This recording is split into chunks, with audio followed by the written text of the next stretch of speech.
In 2017, the world discovered the tale of a lottery worker who bent the system in his favor as he was sentenced. He took millions of dollars from the lottery throughout his decade at playing the system, all through the inclusion of a few lines of computer codes that went unnoticed. Today, we're going to look at the tantalizing tale, how this thief pulled it off, this technological heist, why they went to these extreme measures, how they were caught, and what happened afterwards with further days in court. Let's get started. The year was 2010. It was December 29th as the Hot Lotto game was drawn in Iowa. The Hot Lotto is a game variation of the lottery. If a player matches 5 numbers plus the bonus number, they could win a fortune. Well, there was a winner for that draw who had won $16.5 million, only no one would come forward to collect. Iowa Lottery put out a press release that the winner will have to make their claim by December 29th, 2011 at the latest. In that state, a winner couldn't remain anonymous. They had to be publicly known as they collected their reward. Many people came forward to claim the life-changing prize. However, they couldn't match the serial number on the ticket. Some claimed they had lost the ticket or had it stolen. However, the lottery had another trick up their sleeve. They had CCTV footage of the winner purchasing the ticket on December 23, 2010 at a Quick Trip store. None of the people that claimed to be the winner matched the description of the grainy image of the man. The man seemed to be avoiding the store's cameras. He had a hood on pulled over his head and a cap on underneath. Finally, in November 2011, a man came forward with proof as he phoned Iowa Lottery. He had the correct 15-digit serial number. The man was Philip Johnston, a lawyer based in Quebec, Canada. He stated that he was unable to come in person due to illness. The lottery then asked him what he was wearing on the day he bought the ticket. He described clothing vastly different to what was on the CCTV video. Something was wrong. The lottery pressed Johnston more. Eventually, he gave in. He stated he was claiming the prize on behalf of someone else who didn't want to be identified. Due to Iowa Lottery's rules, Johnston's claim was rejected. On December 29, 2011, hours before the deadline was closed, a Des Moines law firm approached the lottery. They stated they were claiming the money on behalf of a trust. The lottery investigated. They discovered the trust's benefactor was a corporation based in Belize. Its president was Philip Johnston. The CEO of Iowa Lottery, Terry Rich, was very suspicious. As such, the Iowa Attorney General's office and the Iowa Division of Criminal Investigation opened a case to find out what was going on. Johnston was questioned further on these bizarre circumstances. Eventually, he cracked. He told the authorities that he was given the ticket by Texas attorney Robert Sonfeld and that Sonfeld was given the ticket by Texas businessman Robert Rhodes. However, the authorities were unable to get anything from Sonfeld or Rhodes.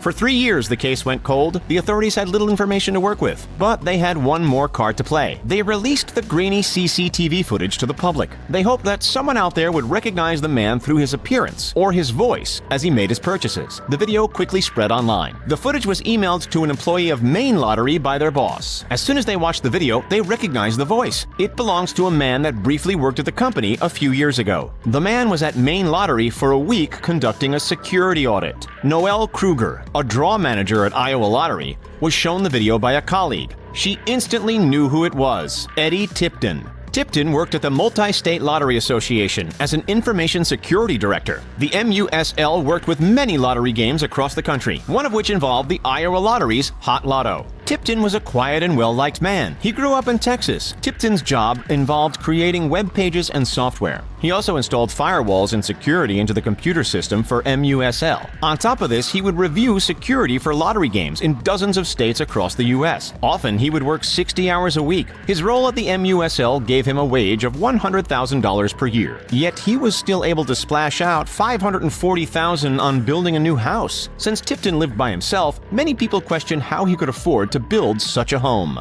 Tipton would tell them that he was building the house in order to attract a future wife and children. Ed Stefan was the chief informant officer at MUSCL. He couldn't believe it was Tipton when he saw the footage. The two were close friends. They bought land together and built adjacent houses. Jason Marr was another close friend of Tipton's. The two shared a passion for computers. Tipton even helped Marr secure a job at the MUSL. While Marr was shocked when he saw the footage, he needed to be sure. He isolated the audio from the CCTV footage and improved the quality of the audio. He then took footage from his own security cameras at his house of Tipton. He then compared the audio of the two files. The sound waves matched, but Marr wasn't done there. He went to the shop that was in the footage. He measured the dimensions of the floor tiles. He used this as a guide when measuring the proportions of the man. The measurement matched with Tipton's. Marr stated, quote, "When the FBI guys came in, I wanted to be able to tell them that it wasn't Eddie. Once I did this, it was like, well, it's Eddie," unquote. Once the police got wind of Tipton being recognized as the mystery man, they went to interview him. Tipton claimed he wasn't in Iowa when the ticket was bought. They asked him about people he knew in Texas. He mentioned his family, but didn't bring up Robert Rhodes. The police investigated further. They discovered in his phone records that Tipton was in Iowa on the night in question. He spoke to Rhodes on the phone for 71 minutes. The police also realized that Tipton and Rhodes were best friends and would go on vacations together. Tipton also worked at Rhodes' company for several years. Marr then told the police that Tipton always had an interest in software that deletes itself once it had completed its designated task. The police were sure they had their man, but they couldn't prove that the self-deleting software was used or even how Tipton did it exactly. There was no evidence on the lottery's hard drives as they had been wiped out, but they charged Tipton anyway. A lot of the evidence could be interpreted as circumstantial. Rob Sand was the assistant attorney general that was on the prosecution team. Due to his work, he managed to convince the jury that Tipton was guilty on July 20th, 2015. Tipton was sentenced to 10 years in prison. However, Tipton's team filed an appeal. Tipton was free on bond until the appeal's conclusion. While Sand believed he had the right person, something was off. Tipton's legal team had requested a quick 90-day trial. This vastly cut down the amount of investigation the prosecution could do. They received an anonymous tip that Tipton's brother Tommy had won the lottery about 10 years ago. Tommy won nearly $570,000 in the Colorado lottery. Shortly after, Tommy contacted his friend Tom Bargas. Bargas owned a number of stalls that sold fireworks. Twice a year, he would handle huge amounts of cash. Tommy wanted to trade his unused $500,000 bills for Bargas's used crumbled bills. Bargas knew he couldn't afford that money on his wage. Bargas was certain something dodgy was going on. No one trades new bills for old ones for no reason. Bargas then told the FBI, who believes Tommy was involved in corruption. They investigated Tommy, but nothing came of it. This tip spurred the FBI and Sands on to examine other lottery wins. On December 29, 2007, a public limited company won almost $784,000 in the Wisconsin lottery. The company was owned by Robert Rhodes. On closer inspection, the FBI saw that the company had paid a hefty sum to Tipton shortly after the win. On November 23, 2011, Kyle Kahn claimed the prize of $1.2 million in the Oklahoma lottery. He wasn't a regular lottery player and chose the numbers on the ticket rather than have them randomly generated. Sand examined Tipton's phone records. Sure enough, there was Kahn's number. Sand also found that two smaller winners of almost $15,500 in Kansas lottery knew Tipton: Amy Warwick and Christopher McCloskey. Warwick had gone on one date with Tipton, but they remained as good friends. Warwick told Sand that Tipton asked her to collect the money on his behalf. Due to his work, he couldn't participate in the lottery. Sand realized that some of the winners didn't know that they were doing anything wrong. In Wisconsin, investigators found the random number generator computers used to make the lottery draws during 2007. The hard drives hadn't been wiped on these. Sean McLidden was tasked by Sand with examining the computers. McLidden discovered a piece of code that wasn't meant to be there. It's believed Tipton used a rootkit to install the code onto the computers. The new code didn't vastly change the computer's ability to choose numbers, otherwise the code would have been easy to spot. But the new code subtly changed it.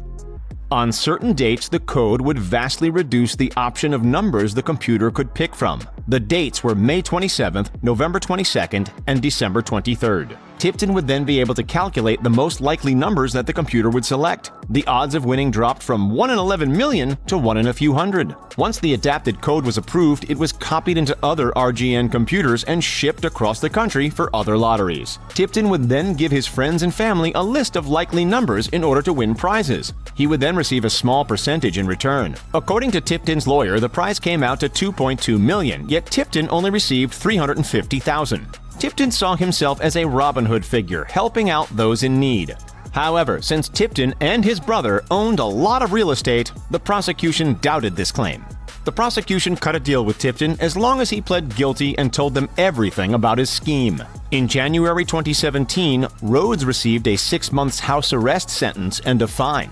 In March 2017, Tipton was sentenced to 25 years in prison. In 2019, Terry Rich and journalist Perry Beeman co-wrote the book The $80 Billion Gamble. the inside story of how a suspicious ticket, hot dogs, and Bigfoot foiled the biggest lottery fraud in U.S. history. In the book, they told the story of Tipton's scam in detail. On top of the Tipton saga, Larry Dawson attempted to sue the MUSL for incompetency in 2016. He won $9 million during May of 2011 in the Iowa lottery. He claimed that his amount should be $25.5 million, as Tipton's rigged game prior lowered his prize amount. And that's it. Was Eddie Tipton helping out his loved ones, or was he doing the scam to line his own pockets? Pop your thoughts below. If you liked this video, please like and share it.